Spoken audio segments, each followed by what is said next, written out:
अच्छा, उसके बाद थर्ड है bases turn red litmus to blue, तो बेसिस जो है वो रेड लिटमस को ब्लू में कन्वर्ट कर देते हैं। फोर्थ है bases conduct electricity in solution, they are electrolytes, तो बेसिस जो है वो इलेक्ट्रोलाइट्स होते हैं, यानी कि वो इलेक्ट्रिसिटी को कंडक्ट करते हैं, कंडक्शन करते हैं। चलिए जी, इसके बाद आप देखिएगा पेज नंबर 19 पर, ये हमने लास्ट टाइम ये भी करा था, bases react with some metals to form hydrogen gas, तो हमने सिर्फ ये देखा था कि बेसिस जो है वो कुछ मेटल्स के साथ रिएक्ट करती है हाइड्रोजन गैस बनाने के लिए, ठीक है। और वो जो कुछ मेटल्स हैं उनमें बस एक मेटल ध्यान रखिए, जिंक, वो जिंक के साथ रिएक्ट करेंगे बेसिस और सोडियम जिंकेट बनाने में। अच्छा, उसके बाद है सिक्स्थ प्रॉपर्टी है bases react with acids to form salt and water, तो आप ये देखो क्या ये प्रॉपर्टी पढ़ने की ज़रूरत है, bases react with acids to form salt and water, तो ये वही तो प्रॉपर्टी थी जो एसिड्स वाली थी कि acids react with bases to form salt and water, तो एसिड प्लस बेस लिखो या बेस प्लस एसिड लिखो, बात तो एक ही है, मिलना तो वही है, सॉल्ट एंड वाटर, ठीक। तो ये सेम प्रॉपर्टी है जैसी हमने एसिड्स में देखी थी। अच्छा, उसके बाद नेक्स्ट पेज पर आइए, पेज नंबर 20 पर, bases react with non metal oxides to form salt and water,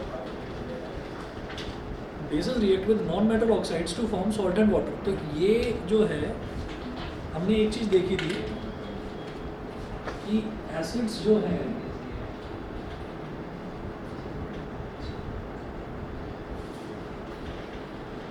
वो रिएक्ट करता था मेटल ऑक्साइड के साथ में, और क्या बनता था, सॉल्ट प्लस वाटर। अच्छा, ऐसा क्यों था, जब हम मेटल ऑक्साइड की बात करते हैं तो मेटल ऑक्साइड का मतलब क्या है, मैं ये कहता था कि ये जो मेटल ऑक्साइड है ना, तो ये किसकी हेल्प से बना है, ये मेटल की हेल्प से, मेटल जो कि कैटायन होते हैं, मेटल और ऑक्सीजन के कॉम्बिनेशन की हेल्प से बन गया मेटल ऑक्साइड। तो जो मेटल ऑक्साइड है वो हमेशा उसका जो नेचर है वो बेसिक होता है, बेसिक इन नेचर।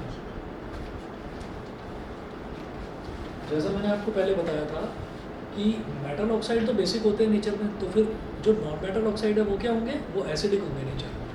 तो मैं यहाँ अगर लिख देता हूँ ऐसे, non metal oxide, non metal oxide, तो इनका नेचर क्या होगा, एसिडिक, एसिडिक इन नेचर। और जब इनका नेचर एसिडिक होगा तो इनके साथ अगर किसी भी बेस का रिएक्शन करा देंगे तो वो वैसे ही रिएक्शन हो जाएगा न्यूट्रलाइजेशन वाला, ये base plus acid gives salt and water.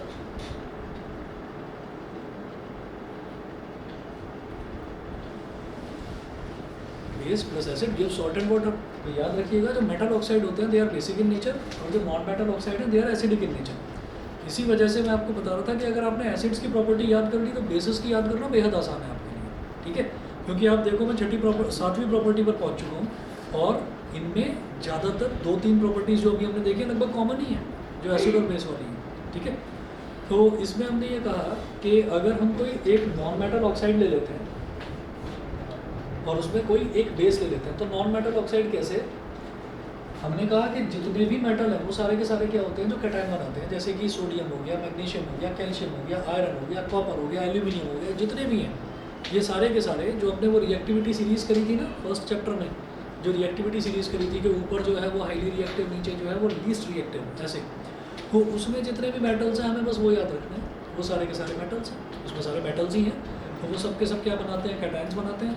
तो कैटायन अगर ऑक्सीजन के साथ कंबाइन करते हैं तो वो क्या बनाएंगे, मेटल ऑक्साइड। इसी तरीके से अगर एनायन ऑक्सीजन के साथ कंबाइन करेंगे तो वो बनाएंगे non metallic oxide. Non metallic oxides are acidic in nature.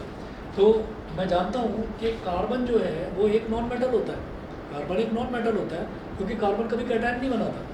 तो कार्बन एक नॉन मेटल है, तो कार्बन का ऑक्साइड नॉन मेटेलिक ऑक्साइड हो गया। नॉन मेटेलिक ऑक्साइड का मतलब it will be acidic in nature. तो हमने कहा कि बेस ले लो कोई भी, चलिए कैल्शियम हाइड्रोक्साइड ले लिया, बेस में OH आना बहुत ज़रूरी है, वो हाइड्रोक्साइड जरूर आएगा उसमें बेस में, CaOH hold wise plus non metal oxide क्या लिया मैंने, कार्बन डाइऑक्साइड। और जब इसका कॉम्बिनेशन होगा तो क्या बनेगा, CaCO3। तो बड़ा फेमस रिएक्शन है, वही तुम्हारे क्वेश्चन वाला CaCO3 प्लस H2O, ठीक। तो ये एक रिएक्शन हो गया, यही पेज नंबर 20 पर है, एक हमने रिएक्शन बताया। उसके बाद देखिएगा सारी प्रॉपर्टीज़ हो गई। एसिड्स की भी बेसिस की, बस यही प्रॉपर्टी है, ठीक है। तो पहली प्रॉपर्टी क्या थी, they are bitter in taste, वहाँ पर क्या देखा था, दे आर सोर इन टेस्ट। दूसरी प्रॉपर्टी क्या थी कि they turn red litmus to blue, वहाँ पर क्या था, ब्लू लिटमस टू रेड। तीसरी प्रॉपर्टी क्या कि वो जो हैं बहुत अच्छे इलेक्ट्रोलाइट्स होते हैं, अपना जो उनका जो सॉल्यूशन होता है वो उसमें कंडक्ट करते हैं इलेक्ट्रिसिटी को, एसिड भी वही करते हैं। उसके बाद अगली प्रॉपर्टी क्या देखी थी कि भाई उसमें जो जब उसको मेटल के साथ में रिएक्शन करवाते हैं तो एसिड में क्या था कि मेटल के साथ रिएक्शन होता है तो हाइड्रोजन गैस प्रोड्यूस होती है। यहाँ पर क्या bases react with some metals to produce hydrogen gas, किसी किसी मेटल के साथ रिएक्ट करते हैं। तो वो जो किसी किसी मेटल है वो एक ही मेटल है जो आपको याद रखना है, जिंक। जिंक के साथ क्या बनेगा, Na2ZnO2, सोडियम जिंकेट, वो हो गया। उसके बाद जो अगला रिएक्शन था वो न्यूट्रलाइजेशन रिएक्शन। क्या देखा था एसिड में, acid plus base gives salt and water, तो यहाँ उल्टा है, base plus acid gives salt and water, तो सेम रिएक्शन हो गया। वहाँ क्या देखा था कि एसिड मेटालिक ऑक्साइड के साथ में रिएक्ट करके सॉल्ट और वाटर बनाते हैं, क्योंकि मेटालिक ऑक्साइड क्या है, वो बेस है, ठीक। तो याद कैसे रहेगा, बिल्कुल कंफ्यूज मत होइएगा। हमारे पास जो चैप्टर है वो क्या है, एसिड बेस सॉल्ट, तो पहले क्या आता है एसिड, फिर आता है बेस। दूसरा जो चैप्टर है हमारे सिलेबस में वो है मेटल एंड नॉन मेटल, तो पहले क्या आता है मेटल, बाद में आता है नॉन मेटल। तो पहले क्या आता है एसिड और पहले क्या आता है मेटल। ये वैसे ही फालतू बने का जुगाड़ है याद करने का, ताकि गलती ना हो, पर गलती होगी नहीं इससे, जुगाड़ जनरली याद रह जाते हैं। तो पहले क्या है एसिड, उधर क्या है मेटल, नॉन मेटल में पहले मेटल, तो भाई एसिड मेटालिक ऑक्साइड के साथ ही रिएक्ट करेगा, एसिड और मेटल। बाद में क्या है, चैप्टर के नाम में बाद में क्या है बेस, और चैप्टर के नाम में मेटल एंड नॉन मेटल, तो इसका मतलब बेस नॉन मेटल के साथ रिएक्ट करेगा। अच्छा, जब बेस है और वो नॉन मेटल के साथ रिएक्ट करेगा तो भाई नॉन मेटल एसिडिक ही होगा, तभी तो उसको न्यूट्रलाइज करेगा। और जब एसिड है, एसिड मेटल के साथ रिएक्ट करेगा, तो मेटल जो है वो एसिड के साथ क्या रिएक्ट करेगा, बेस ही करेगा, acid plus base gives salt and water. तो इस तरह से भूलेंगे नहीं, कभी भी नहीं भूलेंगे, नहीं तो दिमाग में ये आ जाएगा पेपर में अगर ये कन्फ्यूजन आ गया, यार मेटालिक ऑक्साइड जो है वो बेसिक नहीं था, वो एसिडिक था नेचर में।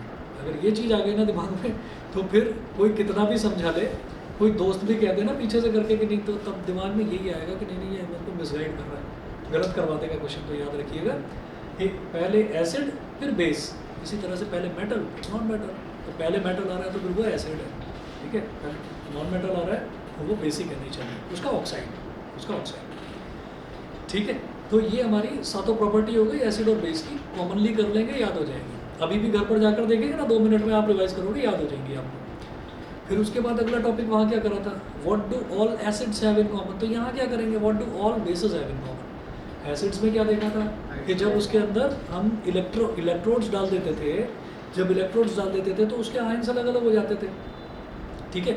और उनमें एक आयन होता था हाइड्रोजन आयन, H+ आयन। हालांकि वो हाइड्रोजन आयन के तौर पर रहता नहीं है, वो वाटर के साथ कंबाइन करके हाइड्रोनियम आयन बना देता है। अभी इसमें क्या है, when a base is dissolved in water it always produces hydroxide ion, OH- ion. So a base is a substance which dissolves in water to produce hydroxide ion in solution, ठीक है, याद रहेगा। तो दोनों चीज़ों को कंपेयर करके, अच्छा यही काम हमको मेटल नॉन मेटल में करना है, हम प्रॉपर्टी करेंगे मेटल की याद और साथ साथ नॉन मेटल की भी याद होती चली जाएंगी, ठीक। आप देखिएगा ये 3 एग्जाम्पल दे रखे हैं जो ज़्यादा मोस्ट कॉमन जो बेसिस हैं, उनके 3 एग्जाम्पल दे रखे हैं कि NaOH है अगर, और NaOH का अगर हमने हाइड्रोलिसिस कराया, हाइड्रोलिसिस का मतलब क्या होता है कि पानी में उसको घुल दिया, डिजॉल्व कर दिया, तो हाइड्रोलिसिस करने पर क्या मिलेगा आपको, Na+ और OH-, Na+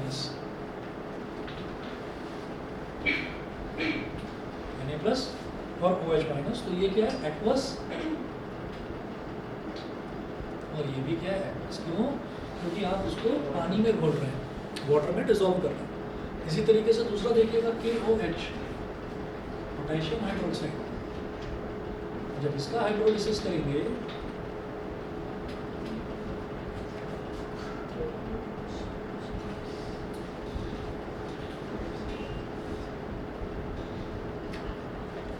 तो फिर वही OH- आयन लिबरेट होगा।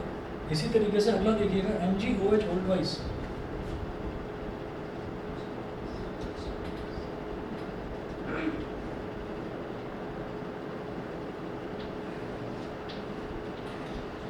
MgOH होल ट्वाइस, तो Mg2+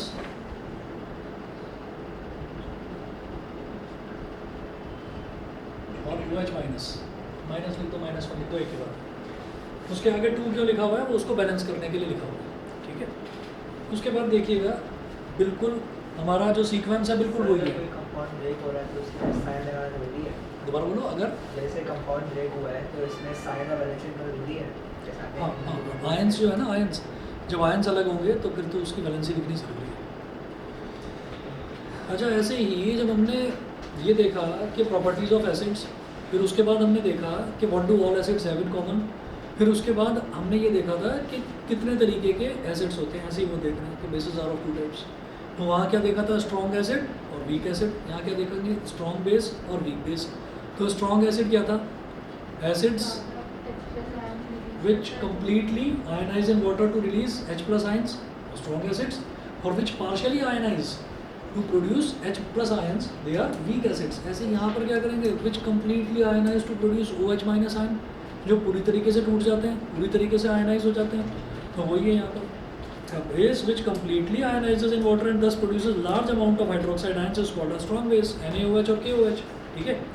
A base which is partially ionized in water and thus produces a small amount of hydroxide ions is called a weak base, ठीक। ये हो गया NH4OH, CaOH whole twice, MgOH whole twice, ठीक है।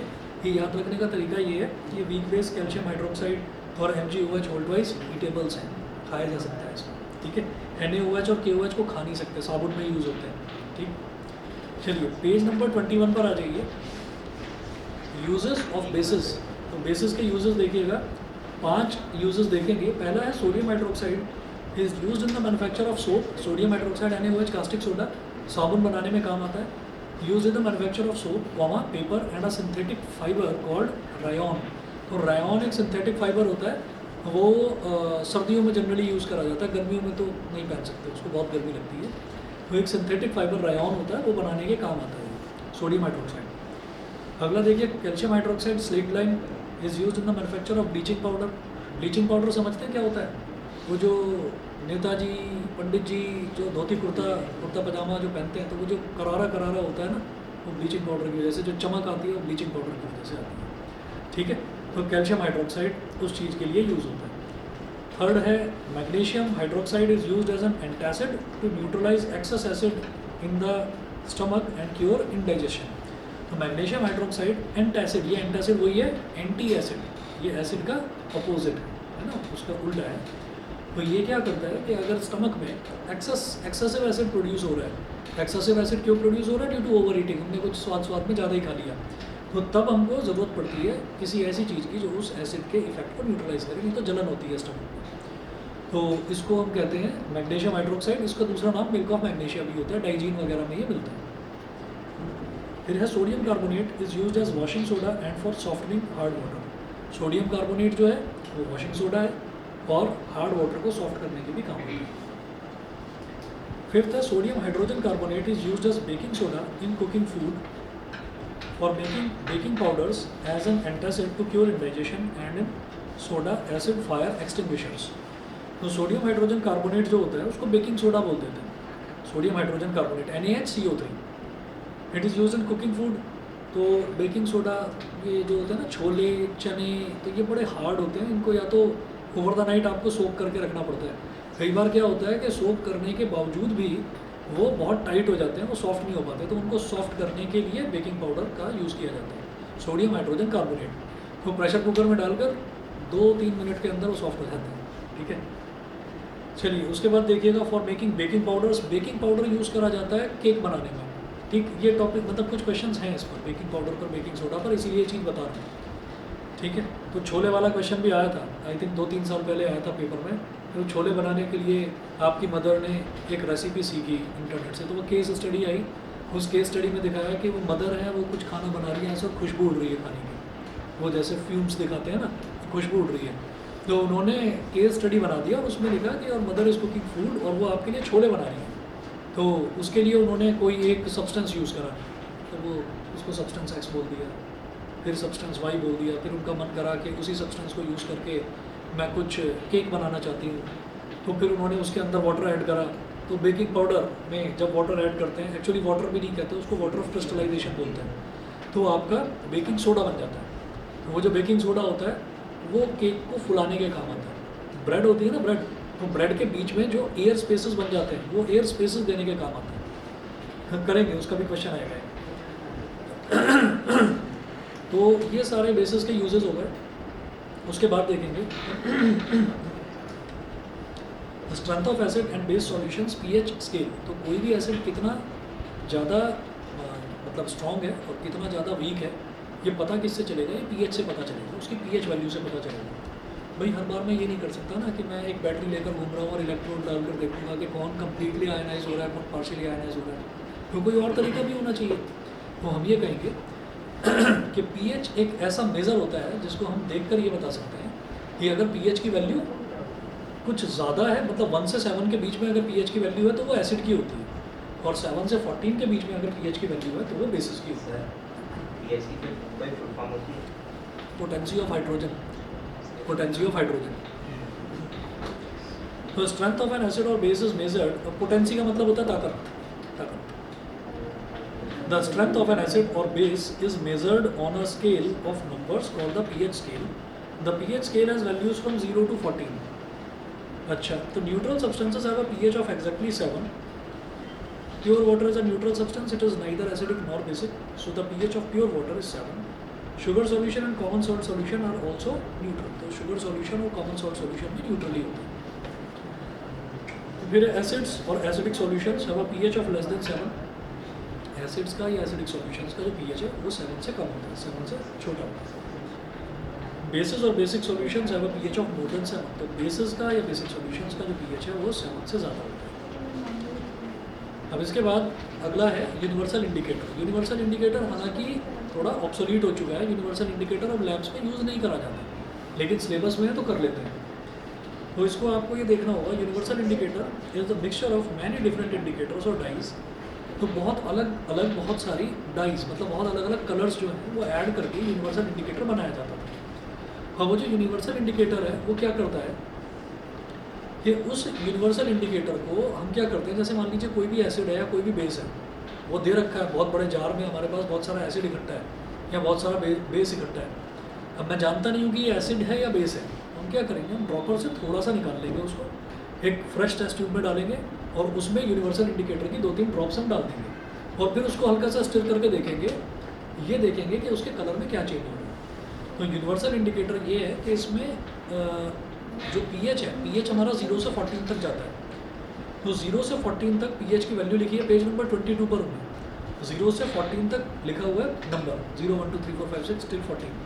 फिर colour क्या है, dark red. अगर डार्क रेड कलर हो जाता है ना यूनिवर्सल इंडिकेटर किसी सॉल्यूशन में मिक्स करने पर, अगर डार्क रेड कलर मिलता है तो मैं कहूँगा इसका पीएच 0 है और ये बहुत खतरनाक वाला एसिड है। अच्छा, अगर सिर्फ रेड कलर मिलता है तो हम ये कहते हैं कि थोड़ा सा कम खतरनाक है। अगर फिर मतलब थोड़ा और लाइट रेड कलर मिलता है तो हम कहेंगे कि उसकी पीएच वैल्यू 2 हो गई। ठीक है, तो जैसे जैसे रेड कलर जो है, जो डार्क रेड है, डार्क रेड यानी कि इतना रेड है कि टुवर्ड्स ब्लैक जा रहा है वो। कभी नोटिस करा है ना कि डार्क रेड जब बहुत ज़्यादा डार्क हो जाता है तो वो टुवर्ड्स ब्लैक जाने लगता है। तो वो जब धीरे धीरे धीरे धीरे टुवर्ड्स ऑरेंज आने लगेगा तो हम ये कहेंगे कि इसकी पीएच वैल्यू बढ़ती जा रही है, यानी कि ये एसिड अब उतना खतरनाक नहीं है जितना पहले वाला था, डार्क रेड वाला था। तो डार्क रेड की पीएच वैल्यू 0, रेड की पीएच वैल्यू 1, रेड दोबारा भी रेड लिखा हुआ है तो उसका मतलब क्या है कि थोड़ा सा लाइट रेड हो गया, उसकी पीएच वैल्यू 2।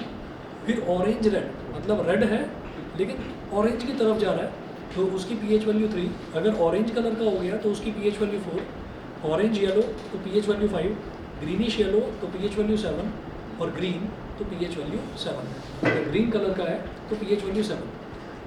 ठीक है, पीएच वैल्यू 7 का मतलब क्या है कि भाई वो पानी है, मतलब वो न्यूट्रल है। उसके बाद ग्रीनिश ब्लू अगर हो जाता है तो उसकी पीएच वैल्यू 8, ब्लू अगर हो जाता है तो पीएच वैल्यू 9, नेवी ब्लू हो जाता है तो पीएच वैल्यू 10, पर्पल तो 11, dark purple 12, violet 13, dark violet 14। तो इस तरीके से ये कलर्स हैं।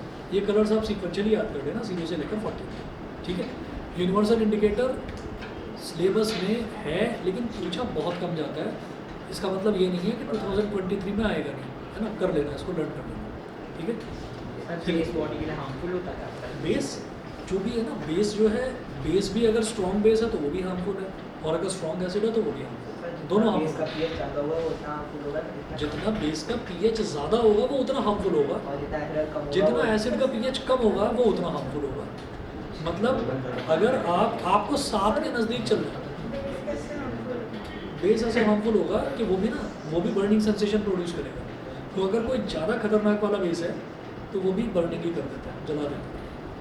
ठीक है।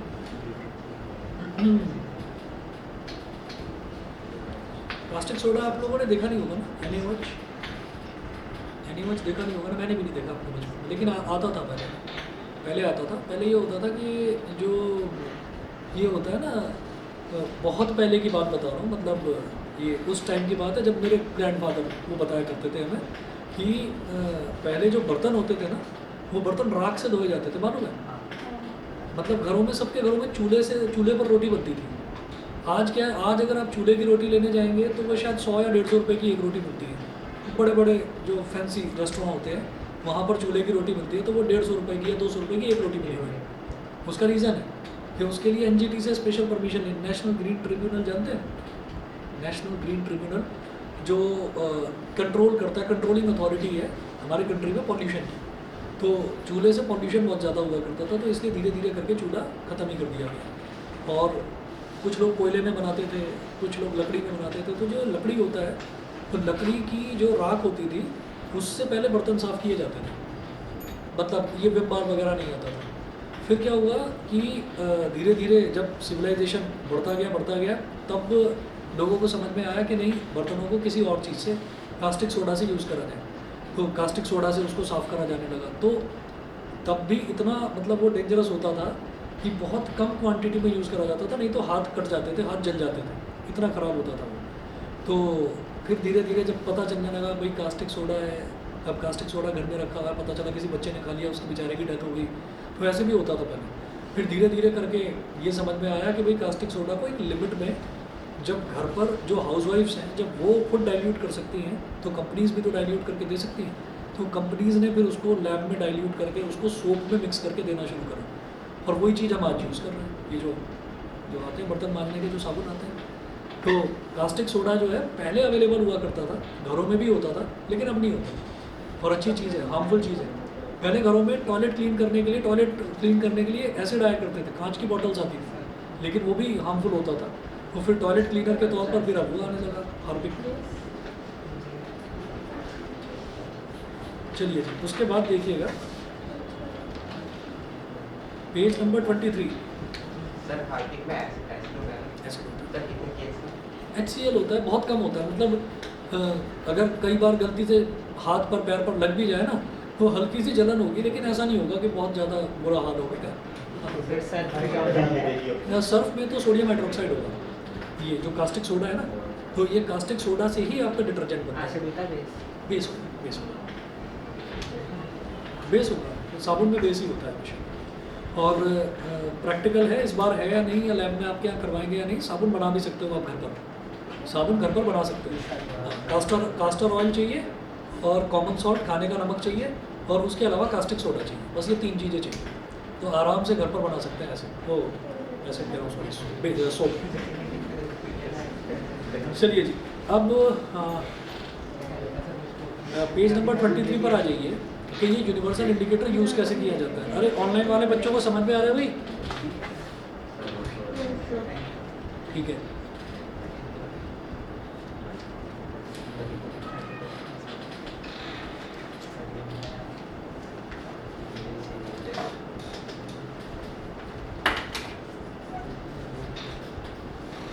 तो देखिएगा, if on putting the drop of a solution on the universal indicator paper, universal indicator भी बिल्कुल लिटमस की तरीके से 2 अलग अलग फॉर्म में आता है, पेपर के तौर पर भी आता है और लिक्विड के फॉर्म में भी आता है।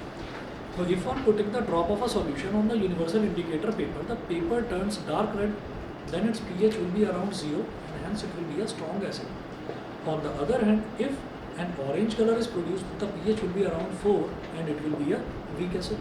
ठीक, तो वो आप समझ ही गए होंगे कि किस कलर में वो चेंज हो जाएगा, उसी से पता चल जाएगा कितना स्ट्रॉन्ग एसिड है, कितना स्ट्रॉन्ग बेस है। अच्छा, एक चीज़ और देखिएगा कि जैसे ये बीच में मैंने लिख दिया ये नंबर 7, और यहाँ तक हम पहुँच गए 8, 9, 10, 11, 12, 13 और 14।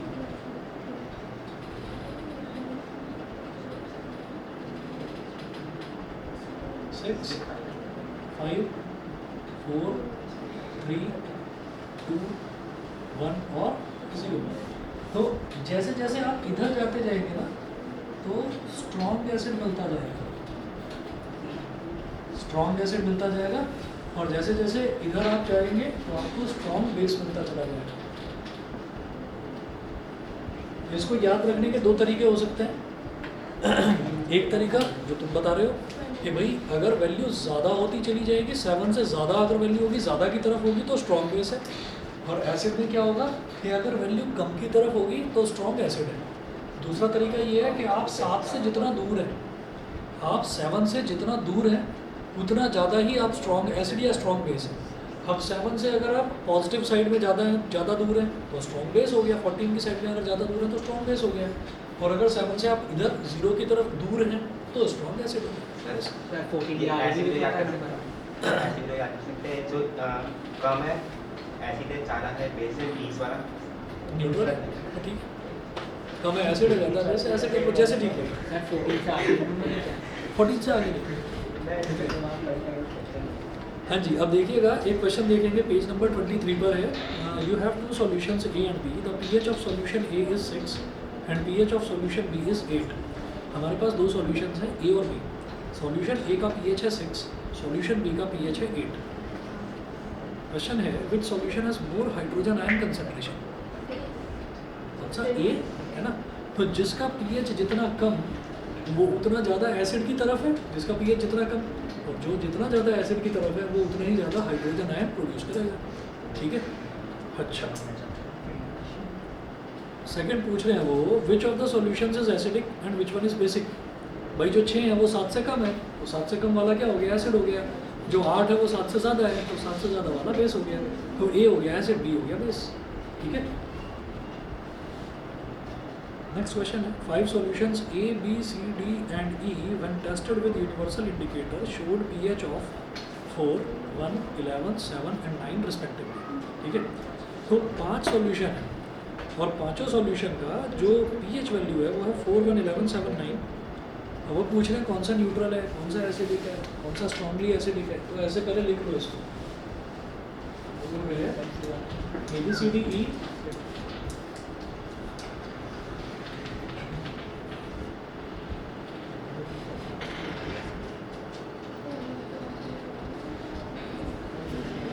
A B C D E, तो 4, 1, 11, 7, 9।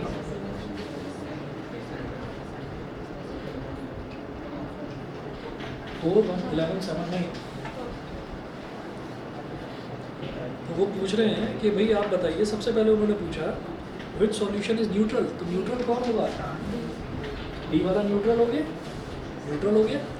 उसके बाद वो पूछ रहे हैं स्ट्रॉन्गली एल्कलाइन। एल्कलाइन का मतलब स्ट्रॉन्गली बेसिक, तो जिसकी जितनी बड़ी वैल्यू होगी है ना वो उतना ही ज़्यादा एल्कलाइन होगा। तो सबसे बड़ी वैल्यू क्या है, 11। तो 11 वाला आपका स्ट्रॉन्ग बेस हो गया, यानी कि स्ट्रॉन्गली एल्कलाइन हो गया। उसके बाद वो पूछ रहे हैं स्ट्रॉन्गली एसिडिक, तो जिसकी जितनी कम वैल्यू होगी, सबसे कम वैल्यू किसकी, 1, तो स्ट्रॉन्ग एसिड हो गया। और इसी तरह से वीकली एसिडिक, वीकली एसिडिक क्या हो गया कि भाई 1 से थोड़ी सी बड़ी वैल्यू ले लो, मतलब टुवर्ड 7 ले लो, लेकिन होनी चाहिए 7 से कम। तो ये वीक एसिड हो गया। फिर वीक बेस पूछ रहे हैं, ये वीक बेस हो गया। 7 के नज़दीक है ना, तो 7 के जितने नज़दीक आप चले जाओगे तो वीक एसिड मिलेगा या फिर वीक बेस मिलेगा। उसके बाद देखिएगा arrange the pH in the increasing order of hydrogen ion concentration. Increasing order of hydrogen ion concentration का मतलब क्या है कि आपको बेस से, आपको स्ट्रॉन्ग बेस से स्ट्रॉन्ग एसिड की तरफ बढ़ना है। क्वेश्चन समझ में आ गया कि नहीं, बताइए दोबारा बोलो। क्वेश्चन है कि arrange the pH in the increasing order of hydrogen ion concentration. Increasing order of hydrogen ion concentration मतलब जो आप पहले लिखोगे उसका हाइड्रोजन आयन कंसंट्रेशन कम होना चाहिए, उसके बाद वाले का ज़्यादा, उसके बाद वाले का ज़्यादा, मतलब सबसे बाद वाले का सबसे ज़्यादा हाइड्रोजन आयन कंसंट्रेशन होना चाहिए। तो increasing order of hydrogen ion concentration का मतलब क्या है, आप बेसिक से स्ट्रॉन्गली एसिडिक की तरफ जाएंगे। ठीक है। ये ऐसे भी सवाल हो सकता था कि increasing order of hydroxide ion concentration, तो आपको एसिडिक से बेसिक की तरफ जाना था, एसिडिक से बेसिक की तरफ। तो देखिएगा आपको बेसिक से एसिडिक की तरफ जाना है, तो सबसे कमज़ोर बेस कौन सा है? नहीं, स्ट्रॉन्ग बेस। स्ट्रॉन्ग बेस क्या हो गया? 11। तो आप क्या करो, डिक्रीजिंग ऑर्डर में नंबर लिख लो, 11, 9, 7, 4, 1। और क्या हो गया? C, E, D और A और B, C, E, D, A, B।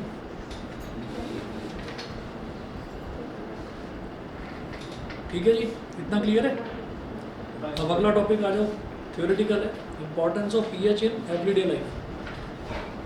हमारी रोज़मर्रा की ज़िंदगी में पीएच की इम्पोर्टेंस क्या है? तो फर्स्ट देखिएगा, our stomach produces hydrochloric acid of pH about 1.4। जो स्टमक है पीएच 1.4, खतरनाक है, खतरनाक है अच्छे वाला। अगर म्यूकस ना हो, म्यूकस यानी कि स्टमक के अंदर की लाइनिंग ना हो तो जला देगा, ठीक है? दोबारा बोलो, अगर नहीं, म्यूकस का कोई पीएच नहीं। म्यूकस जो है, म्यूकस वो हार्ड लेयर होती है जिस पर एसिड का असर नहीं होता, ठीक है? अब ये तो पता नहीं, भगवान जानते होंगे उसका कौन सा कंटेंट है, या फिर एडवांस्ड उसमें होता होगा जूलॉजी वगैरह। Our stomach produces hydrochloric acid of pH about 1.4. This dilute hydrochloric acid helps in digesting our food without harming the stomach. The excess of acid in the stomach causes indigestion. जब excess होने लगता है, acid ज़्यादा produce होता है तो indigestion होता है. In order to cure indigestion, we can take bases called antacids. Being basic in nature, antacids react with excess acid in the stomach and neutralize it. Example of antacids are magnesium hydroxide, milk of magnesia. ये क्या research कर रहे हो? बाल तोड़ दिया अपना, बाल कोई पता नहीं क्या कर रहा है। वो कर रहे हैं बेस का देख रहे हो, म्यूकस का देख रहे हैं। अरे तो ये बाल म्यूकस तोड़ दिया, नहीं पता, इसका नहीं पता सर, ये पता कौन नहीं है? क्या। हमारा नाम नहीं है इसमें। पता नहीं, अलग अलग खुराफातें आती रहती, तुम तीनों के दिमाग में आती है, ऐसा नहीं है। सर तुमको शरीफ का नहीं, जवाब पता दीजिए नहीं। आप। क्या? चलो जी, तो अगला है magnesium hydroxide and sodium hydrogen carbonate baking soda. तो ये वो वाले एंटासिड्स हैं कि इनको इजीली आप खा लें तो इंडाइजेशन जो हो रहा है या जलन हो रही है वो ठीक हो जाती है। अच्छा, pH change as the cause of tooth decay, ये उन सब बच्चों के लिए है जो रात में उल्टा सीधा मीठा मीठा कुछ खाते हैं और बिना ब्रश किए सो जाते हैं, ठीक है? तो सुनिएगा जरा क्या है। When we eat food containing sugar, then the bacteria present in our mouth break down the sugar to form acids such as lactic acid. हमने कुछ भी चीज़ ऐसी खाई जिसमें शुगर है, शुगर कंटेंट है, तब वो खाने के बाद में हमारा जो माउथ है, माउथ में डाइजेशन स्टार्ट हो जाता है। तो जो माउथ में जब डाइजेशन स्टार्ट होता है तो वो जो शुगर के पार्टिकल्स होते हैं उनको छोटे छोटे छोटे छोटे पार्ट्स में डिवाइड कर देता है डाइजेशन वाला प्रोसेस। अब 10 और फिर एसिड प्रोड्यूस होता है, लैक्टिक एसिड प्रोड्यूस होता है। 10 acid is formed in the mouth after a sugary food has been eaten. तो जब भी हम कोई मीठा फूड खाते हैं तो माउथ में एसिड प्रोड्यूस होता है। अब वो एसिड कहाँ जाता है? Tooth decay starts when the pH of acid formed in the mouth falls below 5.5। तो जो हमारा माउथ है, हमारे माउथ का जब पीएच 5.5 से नीचे जाने लगता है, 5.5 कोई खतरनाक लेवल नहीं है, ठीक है? 7 से जरा सा ही कम है, 1.5 कम है बस, तो वो कोई बहुत ज़्यादा खतरनाक लेवल नहीं है। तो लेकिन सलाइवा का थोड़ा बहुत होता है, तो 5.5 जो है वो पीएच वैल्यू हमारे सलाइवा की होती है, क्योंकि सलाइवा थोड़ा सा तो एसिडिक उसको होना पड़ेगा, तभी वो फूड को ब्रेक कर पाएगा जब भी हम कोई फूड खाएंगे। तो the best way to prevent tooth decay is to clean the mouth thoroughly after eating food by rinsing it with lots of clean water. तो इसमें क्या होता है कि भाई जो एक ही तरीका है वो ये है कि हाँ, जैसे सलाइवा 5.5 pH का वो हमारे मुंह में होता है, तो उससे 5.5 pH की किसी एसिड से हमारा माउथ की चलेगा नहीं जी। सर अगर ज़्यादा बेसिक या एसिडिक का तो डिफरेंस क्या है? ज़्यादा बेसिक और एसिडिक का डिफरेंस मतलब सर मतलब कुछ खाना खा रहे तो सलाइवा में डिफरेंस आ रहा है, तो ज़्यादा एसिडिक हो गया क्या? अच्छा, अगर ज़्यादा एसिडिक हो गया तो ज़्यादा एसिडिक वो तभी होता है जब हम बहुत ज़्यादा चिकनाई वाली चीज़ें या बहुत ज़्यादा फ्राइड आइटम्स खाते हैं, तो वो तो ज़्यादा एसिडिक तो होता ही है। ठीक है। अब वो हो जाएगा, होने के बाद में आप आलस कर जाते हैं कि भाई आपको मतलब अपना मुंह साफ नहीं करना है, या सोने से पहले ये कहा कि भाई डिनर आपने करा तो उसके बाद आप ज़रा ब्रश करके सोएं। तो वो ब्रश भी किस लिए कहा जाता है वो मैं बताता हूँ आपको। क्या होता है कि जब कभी हमने रात में खाना खाया, जब कभी क्या रोज ही खाता है ना, तो जब रात में खाना खाया तो खाना खाने के बाद में फिर उसके बाद हमने थोड़ा कुल्ला वगैरह कर लिया, मुंह को साफ़ कर लिया, पानी से साफ़ कर लिया, लेकिन उसके बावजूद भी हमने मीठा खाया है, और मीठा खाने के बाद उसके जो शुगरी पार्टिकल्स होते हैं वो दांतों के बीच में जो जगह होती है वहाँ पर जाकर छुप जाते हैं। ऐसा कई बार दिखाया भी है, या आपके टूथपेस्ट में नमक है उस सबको दिखाते नहीं हैं कि वो जर्म्स जो वो वहाँ छुप कर बैठ गए हैं, उसकी सफाई करनी है। तो अब होता क्या है कि अब 7-8 घंटे या 6 घंटे जितना भी टाइम आप सोते हैं, जितनी देर आप सोते रहेंगे तो वो जो एसिड है वो उतनी देर तक लगातार वो टूथ पर जो है वो लगातार टूथ पर जो है वो हमला करता रहेगा। वो लगातार उसकी जो रूट्स हैं उसकी रूट्स को लगातार धीरे धीरे कमज़ोर करता रहेगा। क्यों? क्योंकि एसिड माउथ में है, और जब एसिड माउथ में रहेगा तो आपने क्या करा, आपने शुगरी फूड खाया, शुगरी फूड जो है वो और लैक्टिक एसिड प्रोड्यूस करता है। तो अब क्या होगा कि वो पीएच वैल्यू लगातार थ्रू आउट नाइट वो कम कम कम कम होती चली जाएगी। और आप ये नोटिस भी करते होंगे जब आप सुबह उठते हैं, तो आप ये नोटिस करते हैं कि मुंह से स्मेल आती है जब तक आप ब्रश नहीं कर लेते। तो इस वजह से वो स्मेल क्यों आती है? क्योंकि हमारा माउथ जो है वो काफ़ी एसिडिक हो चुका होता है तब तक, तो उस चीज़ की वो स्मेल आती है। तो है क्या कि सिर्फ माउथ को पानी से साफ़ कर लेना वो सफिशिएंट नहीं है। आपने क्या करा कि आपने टूथपेस्ट कर लिया अच्छे से आपने मतलब ब्रश वगैरह करके आप सोए, तो होगा क्या कि वो जो 5.5 है ना वैल्यू, वो 7 से भी थोड़ी सी ऊपर हो जाती है। वो वैल्यू 7 से थोड़ी सी ऊपर हो जाती है। रात में एसिड तो सिक्रीट होगा ही होगा, सलाइवा तो एसिड सिक्रीट करेगा ही करेगा। तो जब वो एसिड सिक्रीट करेगा और आपने कुछ खाया नहीं है तो वो एसिड किसी काम तो गया नहीं, कहीं काम तो यूज़ तो उसका हुआ नहीं एसिड का, तो वो माउथ में ही रह गया। तो वो जो माउथ में ही रह गया तो वो धीरे धीरे क्या होता है, उसकी पीएच वैल्यू कम होती चली जाती है, उसकी इंटेंसिटी बढ़ती चली जाती है। और जब उसकी पीएच वैल्यू कम होगी, आपने ब्रश करके पहले से ही उसकी पीएच वैल्यू बढ़ा ली है, तो जब आपने बढ़ा ली है तो वो कम होते होते कितना कम हो जाएगा सुबह तक? 4.5 बस इतना। तो जब आप सुबह उठेंगे तो ना तो मुंह से उतनी ज़्यादा गंदी स्मेल आएगी, और ना ही ऐसा होगा कि आपके दांत जो हैं ना ही वो जल्दी ख़त्म हो जाएंगे। नहीं तो जनरली क्या होता है कि दांत बहुत जल्दी एज में, जिनको रात में ब्रश करने की आदत नहीं होती, जल्दी एज में उनके दांत ख़त्म होने लगते हैं। तो दांतों से ही सब कुछ है, ठीक है। सर अगर पीएच वैल्यू रात में कम हो जाती है तो उसका कोई इफेक्ट टंग पे पड़ता है? क्योंकि एसिडिक है। हाँ, वही तो जो गम्स हैं, गम्स में ही तो जुड़े हुए। टंग पर नहीं, टंग पर नहीं पड़ता, क्योंकि टंग में ही तो मतलब वहीं से तो सलाइवा सिक्रीट होता है। चलिए जी, अगला देखते हैं। पेज नंबर 25 पर आ जाइए। Plants and animals are sensitive to pH changes.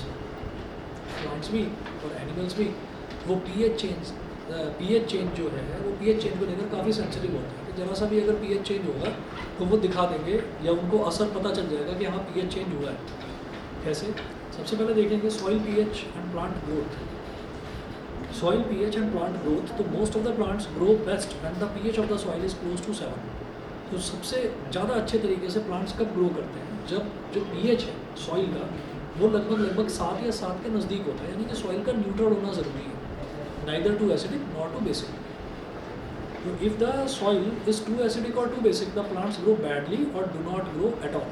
तो कई बार क्या होता है कि जब सॉइल बहुत ज़्यादा एसिडिक हो जाती है या बहुत ज़्यादा बेसिक हो जाती है तो प्लांट्स जो है वो ग्रो ही नहीं करते।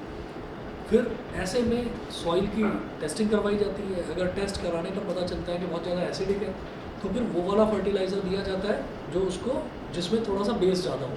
तो जब बेस ज़्यादा होगा तो वो उस एसिड को के जो एसिडिटी है उसको न्यूट्रलाइज कर देगा। अगर बेसिक ज़्यादा है सॉइल तो उसको वैसा वाला फर्टिलाइज़र डाला जाएगा जो उसको न्यूट्रलाइज करे, जो एसिडिक हो।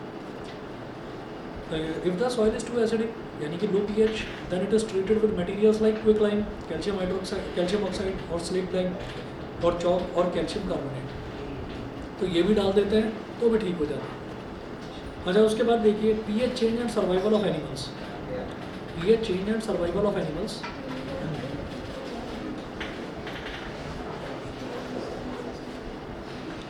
This plays an important role in the survival of animals, including human beings। Our body works well within a narrow pH range of 7 to 7.8। if due to some reasons this pH range gets disturbed in the body of a person, then many ailments can occur. तो होता क्या है कि हमारी body का भी जो है, पूरी बॉडी का भी एक pH वैल्यू होती है, तो वो 7 से अगर 7.8 के बीच में है तो ठीक है, लेकिन उससे कम हो जाएगी या उससे ज़्यादा हो जाएगी तो अलग अलग तरीके की प्रॉब्लम्स होने लगेगी बॉडी में, ठीक है. Similarly, we can discuss a case of acid rain. When pH of rainwater is about 5.6, it is called acid rain. Too much acid rain can lower the pH of lake water or river water to such an extent that survival of aquatic animals becomes difficult. तो जब बहुत ज़्यादा pH value हो जाती है, अगर 5.6 भी है ना, तो वो भी हार्मफुल है. अगर लेक है कोई भी, तो उस लेक पे अगर मान लीजिए बारिश हो रही है और आसपास बहुत पॉल्यूटेड एटमॉस्फेयर है, बारिश हुई तो वो पॉल्यूटेंट्स को लेकर ना नीचे पानी में गिरता है. जब रेन होती है तो वो पानी में गिरता है उस पॉल्यूटेंट्स को लेकर, और जब वो उसको लेकर पानी में गिरता है तो वो पानी को भी एसिडिक बना देता है. और जब पानी एसिडिक बन जाता है तो जो लेक एनिमल्स हैं, जैसे कि फ़िश हो गया, टॉर्टॉइस हो गया, तो ये जो है इनको भी नुकसान होने लगता है, इनफैक्ट इनकी डेथ भी होने लगती है. तो एसिड रेन जो है वो सर्वाइवल के लिए प्रॉब्लम है. और मतलब उसका कुल मिलाकर यही है नतीजा कि भाई आप थोड़ा सा एटमॉस्फेयर का ध्यान रखें, एनवायरनमेंट का ध्यान रखें, पॉल्यूशन ना फैलाएं. फोर्थ देखिएगा, self defence by animals and plants through chemical warfare. अब सुनिएगा, when a honeybee stings a person, it injects an acidic liquid into the skin which causes immense pain and irritation. मधुमक्खी जब काटती है तो बुरा हाल हो जाता है, पता ही होगा. In this case, अच्छा जिस दुकान में जलेबियाँ बनती हैं वहाँ पर बहुत मधुमक्खी होती हैं, तो हलवाई को क्यों नहीं काटती? किसी को कुछ पता नहीं, मुझे भी नहीं पता, मैं पूछ रहा हूँ. दोस्ती हो जाती है क्या? इतना अच्छा खाना पड़ेगा. पता नहीं. मैंने कई बार देखा है कि जहाँ पर जलेबी वगैरह बन रही होती है वहाँ पर मधुमक्खियाँ आ जाती हैं बहुत सारी, वो किसी को काटती ही नहीं, इतना अच्छा खाना पड़ा, हमें भी काटेगी. उसे ही खा लेती होंगी. चलिए जी, तो इसमें क्या है कि it injects an acidic liquid into the skin which causes immense pain and irritation. तो जो हनी बी होती है वो जब काटती है, बाइट करती है किसी भी पर्सन को, तो वो एक एसिडिक जो एसिड है, एसिड को बॉडी में इंजेक्ट कर देती है, तो उसकी वजह से पेन होता है, उसी की वजह से एकदम से जलन होती है. तो उस केस में आप क्या करेंगे? चूना लगा देंगे, क्योंकि बेस है, ठीक है, चूना लगा देंगे तो ठीक हो जाएगा, जलन नहीं होगी. इन दिस केस समझते हैं ये मुहावरा हिंदी में पढ़ा होगा ना, चूना लगाना, किसी को बेवकूफ़ बनाना. Like baking soda solution on the stung area of the skin gives relief. This is because of the fact that base neutralizes the effect of acid. अब ततैया पर आ जाओ. Similarly, when a wasp stings, ततैया जानते हैं ना, पीले रंग का होता है, काटा भी होगा सबको, किसी ना किसी ने कभी ना कभी तो काटा होगा. नहीं काटा? नहीं काटा? वो चुप बैठा हुआ आदित्य, नहीं हुआ कभी ये? अरे वाह, कभी नहीं. मुझसे तो कुछ खास प्रेम है, मुझे तो इतना काटा है कि पूछो मत. मतलब हर बार गर्मियों में काटते ही थे, पता नहीं. Similarly, when a wasp stings, it injects an alkaline liquid into the skin, which causes burning sensation. It injects an alkaline, तो वो क्या करता है? वो बॉडी में एक बेसिक alkaline liquid वो इंजेक्ट कर देता है, which causes burning sensation. In this case, rubbing a mild acid like vinegar on the stung area of the skin gives relief. तो उसमें क्या है कि कोई भी माइल्ड एसिड लगा लो, माइल्ड एसिड, ठीक है, ये नहीं कि H2SO4 ढूंढ कर वही लगा हाथ ही गया. Similarly, an ant's sting injects methanoic acid. अच्छा, जो ant sting होती है, मतलब जो अगर चींटी काट ले तो क्या होता है? methanoic acid into the skin of a person causing burning pain, which can be neutralized by rubbing baking soda on the stung area. तो याद रखिएगा, जो चींटी है, चींटी भी एसिड इंजेक्ट करती है बॉडी के अंदर, और जो हनी भी है वो भी एसिड इंजेक्ट करती है. जो वास्प है बस वही बेस इंजेक्ट करता है बॉडी के अंदर, तो उसी की वजह से वो जलन इरिटेशन होती है. When a person happens to touch the leaves of a nettle plant accidentally, एक nettle plant होता है, मैंने देखा नहीं कहाँ होता है, तो उसको अगर गलती से टच कर लेते हैं, तुमने छुआ है nettle plant का? अच्छा, द स्टिंग, अच्छा, तो इसीलिए वो अभी देखने वाला है कि कौन सा नेटल प्लांट है. मैं सर्च करूँगा मेरी सोसाइटी में, तो सबसे पहले उसी को टच करना मेरे को जाएगा. Metal NE-double-T-L-E. NE-double-T-L-E. इससे डाल देता ऑटोमेटिक हो गया The stinging hair of nettle leaves inject methanoic acid into the skin of the person, causing burning pain, which can be neutralized by rubbing baking soda on that part of skin. मिल गया? सब ऐसे ही दिखते हैं थोड़ा बच कर रहना उससे। ठीक है, तो ये यहाँ तक आपका एसिड, बेस और पीएच ये सब खत्म होता है। अब सॉल्ट्स वाला पोर्शन बचा है, अगली क्लास में देखेंगे। ठीक है, आज इतना ही।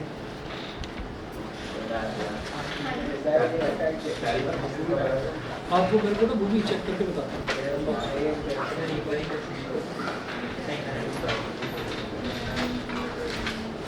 अच्छा मुझे तो उस दिन पूछ रहे थे मुझसे।